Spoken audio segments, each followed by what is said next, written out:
हाँ जी, नमस्कार दोस्तों। आज के इस वीडियो में मैं आपके साथ अपनी पर्सनल स्ट्रेटजी शेयर करने वाला हूँ ऑप्शन ट्रेडिंग की, कि मैं कैसे ऑप्शन ट्रेडिंग में प्रॉफिटेबल हूँ। प्रॉपर बताऊँगा और आपने इसको समझना है। देखो, अगर आप आज करना शुरू करोगे, मेरी स्ट्रेटजी की बैक टेस्टिंग करोगे, तो ऐसे आपको समझ में नहीं आएगा। आप लगातार करोगे, तकरीबन 3 से 4 महीने इस स्ट्रेटजी को दोगे। अगर आप एक शेयर बाय करते हो तो ही आपको ये समझ आएगा, क्योंकि ये मेरी तकरीबन 5 साल की मेहनत है जो आपको मैंने 5 मिनट में बता देनी है।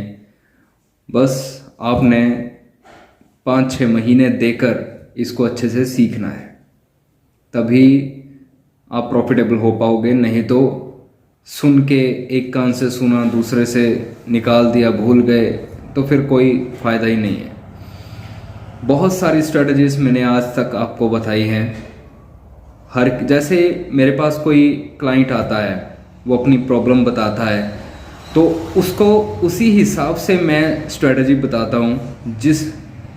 जितना मेरा एक्सपीरियंस है मार्केट में, उस हिसाब से उसको मैं गाइड करता हूँ, और वही स्ट्रेटजी मैं वीडियो के रूप में आपको बता देता हूँ। लेकिन आज की वीडियो में मैं अपनी स्ट्रेटजी आपको देने वाला हूँ। वैसे मैंने इस पर प्रॉपर वीडियो बनाई है, लेकिन वो मेंबर्स ओनली पे थी, तो अभी पब्लिकली आपको मैं ये चीज़ बता रहा हूँ। देखो दोस्तों, ज़्यादातर मेरी जो ट्रेड्स होती हैं वो स्विंग होती हैं, लंबे टाइम की ज़्यादातर।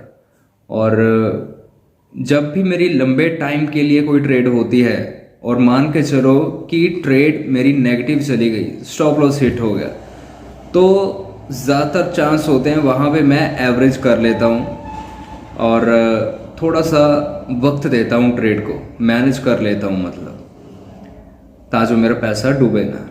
ठीक है जी, क्योंकि हमको कौन सा जल्दी है कि मुझे नहीं, इस ट्रेड से पैसा चाहिए ही चाहिए, ऐसा कुछ नहीं। आपको आपके जीतने के चांसेस अगर लगते हैं, आप कॉन्फिडेंट हो अपनी स्ट्रेटजी को लेकर, तो आपका पैसा ऑब्वियसली बनेगा। नहीं तो फिर वही बात हो जाएगी कि जहाँ पे मैं काटता हूँ वहीं से मार्केट रिवर्स हो जाती है ना। तो ये सारी चीज़ें आती है, ये उन्हीं के अंदर आती हैं ये चीज़ें जिनको एक्सपीरियंस नहीं है दोस्तों। तो स्विंग के लिए जब मैं जाता हूँ तो 5 मिनट और 15 मिनट का टाइम फ्रेम मैं एनालिसिस करके प्रॉपर ट्रेड करता हूँ किसी चार्ट में। और उसके बाद अगर मेरा स्टॉप लॉस हिट हो जाए तो ज़्यादातर चांसेस होते हैं कि मैं एवरेज कर लेता हूँ, नहीं तो स्टॉप लॉस पे तो काटना है ही। ठीक है जी। और एवरेज मैं कहाँ पे करता हूँ, किसी न किसी स्पॉट लेवल पे। स्पॉट लेवल पे जब मेरा शेयर गिरता है तो मैं उस शेयर में एवरेजिंग कर लेता हूँ। ठीक है, तो ऐसे करके मेरा पैसा इकट्ठा होता है जी। और अगर मुझे इंट्राडे करना होता है तो मैंने देखो 15-20 स्टॉक्स की लिस्ट बना के रखी हुई है। 5 साल हो गए मुझे मार्केट में, तो मैंने चुनिंदा शेयरों की एक लिस्ट बना के रखी हुई है, वॉच लिस्ट। तो रोज रात को मैंने उन सभी शेयरों को अच्छे से देखना है कि मुझे नेक्स्ट डे सुबह सवेरे किस शेयर में ट्रेड मिल सकती है।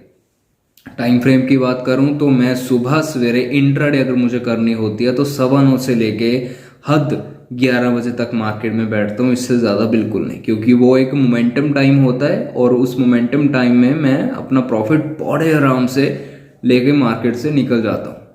अभी आप सोचोगे तो फिर आप स्विंग ट्रेडिंग क्यों करते हो? दोस्तों, स्विंग ट्रेड इसीलिए करता हूँ क्योंकि कई बार ट्रेड इंट्राडे में नहीं मिलती है, तो हमारी एक ट्रेड जो चल रही होती है वो मुझे मंथली में अच्छा खासा प्रॉफिट दे देती है। अभी आपको मैं ये चीज़ भी क्लियर कर देता हूँ कि मैं हर रोज़ इंट्राडे जानबूझकर नहीं करता हूँ। उसका रीज़न दोस्तों ये है क्योंकि अपने दिमाग को मैं कंट्रोल में रखता हूँ। देखो, स्टॉक मार्केट एक ऐसी चीज़ है जहाँ पे आप जितना चाहे उतना पैसा कमा सकते हैं, लेकिन उतना आपके पास फ्रेश माइंड भी होना चाहिए, है ना।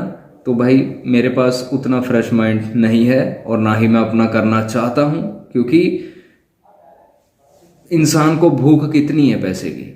अगर मेरे पास यहाँ पे कोई 10 करोड़ रुपए भी रख देना, फिर भी मुझे भूख लगेगी कि मुझे तो भाई और चाहिए, है ना। तो इंसान की भूख नहीं मिट सकती, ये तो खुद को ही इंसान को कंट्रोल करना पड़ेगा। तो इसी वजह से मैं अपने आप को कंट्रोल करके चलता हूँ ताकि मेरे अंदर लालच ना आए बिल्कुल भी, क्योंकि जिस दिन लालच आ गया उसी दिन पैसा डूब जाना है ना। तो बड़े आराम से कूल माइंड के साथ आराम से ज़िंदगी जियो, बैठो और पैसा ऐसे ही कमाया जाता है। तो 5 मिनट में आपको मैंने बताया कि शेयर कैसे ढूंढता हूँ, मेरी वॉच लिस्ट बनी हुई है। उसके बाद मोमेंटम टाइम में मुझे ट्रेड करनी होती है, 5 मिनट के टाइम फ्रेम पे ट्रेड करनी होती है। मैं एक ऑप्शन बायर हूँ, ऑप्शन बाइंग कर लेता हूँ। अगर कभी मुझे लगता है कि ये जो स्टॉक है काफ़ी ज़्यादा अपनी पीक पे पहुँचा है और वहाँ पे सेलर्स एक्टिव हो रहे हैं, तो कई बार मैं उसे शॉर्ट भी कर देता हूँ। वो डिपेंड करता है मेरे मूड के ऊपर कि मुझे बाइंग करनी है या फिर मुझे सेलिंग करनी है। मैंने कोई ऐसा पक्के तौर पे ऐसा नहीं है कि मुझे सिर्फ और सिर्फ बाइंग ही करनी है। ये तो डिपेंड करता है, एक ट्रेडर पे डिपेंड करता है कि उसने चाल मार्केट में आखिर कौन सी चलनी है। ठीक है जी, तो कुछ भी हो सकता है उस टाइम पे, डिपेंड करता है मूड पे।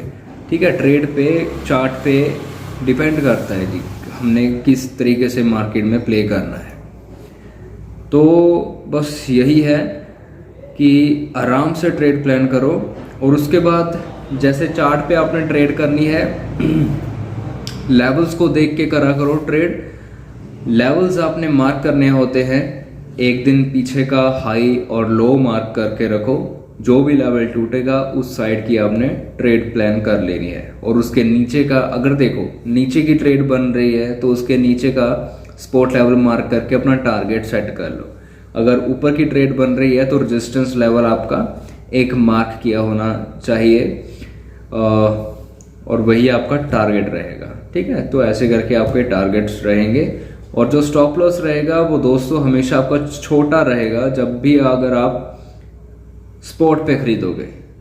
अगर आपने स्पॉट पे खरीदारी करी है तो हमेशा आपका स्टॉप लॉस जो होगा ज़्यादा से ज़्यादा 12 या 6 या 12 पॉइंट का होगा, इससे ज़्यादा बिल्कुल भी नहीं होगा मेरे हिसाब से। मेरा कभी हुआ ही नहीं है।